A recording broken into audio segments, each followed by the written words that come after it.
Class 9th subject history chapter 4 forest society and colonialism. Forest society and colonialism, वन्य समाज एवं उपनिवेशवाद। Dear students, today I will teach you about rebellion in Java from this chapter. So open your book and pay attention carefully. आज इस video में मैं आपको जावा के विद्रोह के बारे में बता रहा हूँ।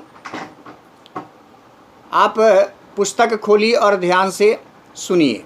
जावा is located in Indonesia and was colonized by the Dutch.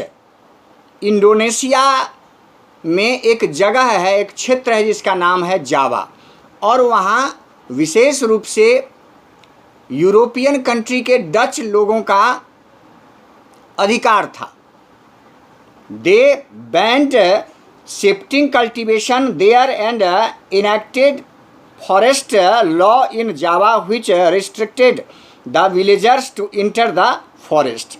जावा के लोग जिनका संपूर्ण जीवन उस वन क्षेत्र पर आश्रित था, वहाँ डचों ने उनके शिफ्टिंग कल्टीवेशन यानी कि स्थानांतरित कृषि जो होता है उस पर प्रतिबंध लगा दिया गया था और वन अधिनियम अर्थात कानून बनाकर उनकी हर गतिविधि को जंगल में जाने से रोका गया था।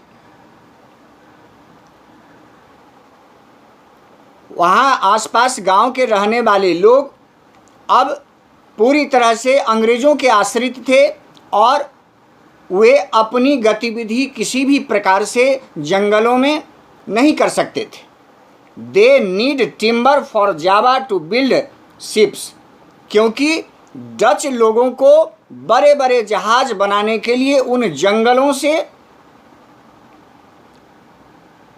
लकड़ियों की आवश्यकता पड़ती थी। There were rents imposed on the cultivation of land in forest, and some of the villages were exempted from the rents on the conditions of them working for the forest management for free and provide their animals for transporting woods. This was known as bland ऑनडिजेस्टेशन system. अब इसके अंतर्गत एक डचों के द्वारा ऐसी व्यवस्थाएं बनाई गई थी जिसके अंतर्गत वहाँ आसपास के ग्रामीण यदि किसी जंगली भूभाग को खेती करने के लिए उपयोग करते थे तो उसके बदले उन्हें रेंट देना पड़ता था, उसका किराया देना पड़ता था और इस तरह से उनसे परमिशन लेना पड़ता था, तब जाकर के वे उस कुछ निश्चित भूभाग पर खेती कर सकते थे या फिर जंगलों में जा सकते थे। लेकिन नियम कानून बड़ा सख्त बनाया गया था। A villager Surontiko Samin in 1890s began questioning the state ownership of the colonial government. He argued if they had not created wind, water, earth and wood, so it could not be controlled. जावा के जंगलों के नज़दीक रहने वाला आदिवासी समुदाय के एक प्रधान था, वहाँ का ग्रामीण विलेजर्स, जिसका नाम था सुरंतिको सामिन। उसने 1890 ईस्वी में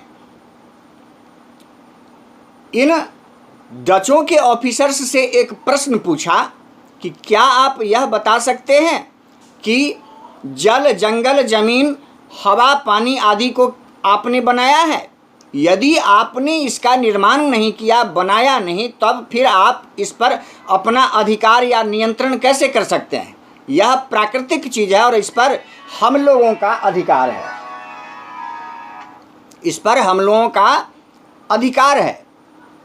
इसके बाद soon the movement was widespread. Some of the Saminists protested by lying down on their lands when the Dutch came for the survey and others refused to pay taxes or fine or perform labour.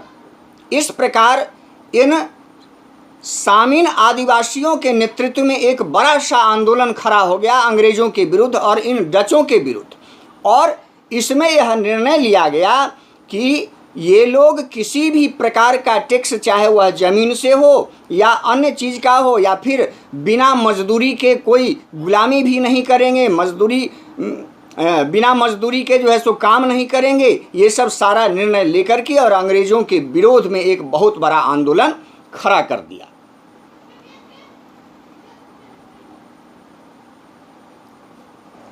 इसके बाद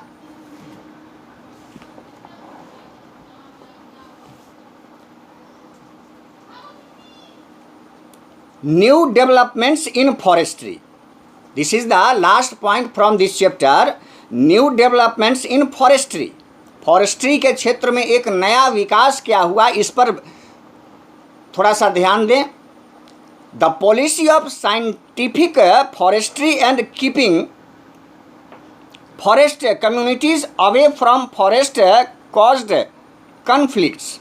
वैज्ञानिक तरीके से वनों के विकास पर ध्यान देने के कारण, अर्थात पुराने जंगलों को समाप्त कर और इसके बाद वहाँ पर एक ऐसे तरीके से जंगल को, पेड़ पौधे को लगाना जो अंग्रेज़ों के लिए फ़ायदेमंद हो। इसके लिए वहाँ आसपास रहने वाले बहुत सारे ग्रामीण समुदाय के लोगों को वहाँ से हटा दिया गया था, भगा दिया गया था, और उनके बहुत सारे गतिविधि को प्रतिबंधित कर दिया गया था। Conservation of forest called for peoples attentions, और लोगों का ध्यान वनों और वन्य प्राणियों के संरक्षण पर आकर्षित किया जाने लगा।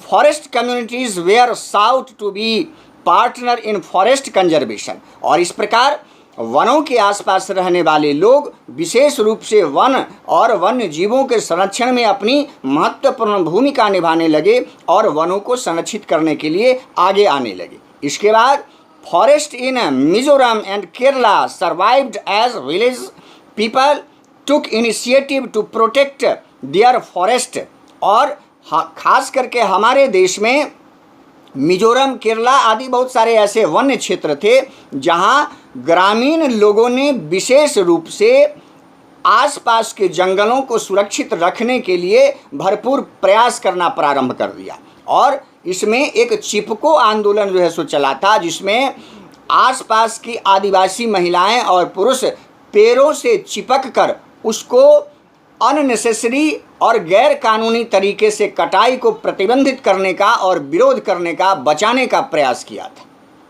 Different forms of forest management have been thought of today, और इसका परिणाम है कि आज भी आप देखते हैं कि वन अधिनियम बहुत सारे ऐसे लागू किए गए हैं जिसके अंतर्गत हरे भरे पेड़ पौधे और वनों को काटना, नष्ट करना और वन्य प्राणियों का शिकार करना गैर कानूनी घोषित किया गया है। तो इतनी सारी गतिविधियां जो है वह इसके अंतर्गत चलती थी। इस वीडियो में टोटल इतना ही। कुछ महत्वपूर्ण प्रश्न मैं व्हाट्सएप पर आपको भेज रहा हूं। इस पाठ का कुल इतना ही है। इसको आप ध्यान से सुनेंगे और प्रश्नोत्तर कॉपी पर लिखेंगे, फिर याद करेंगे, फिर बताएंगे। Thank you.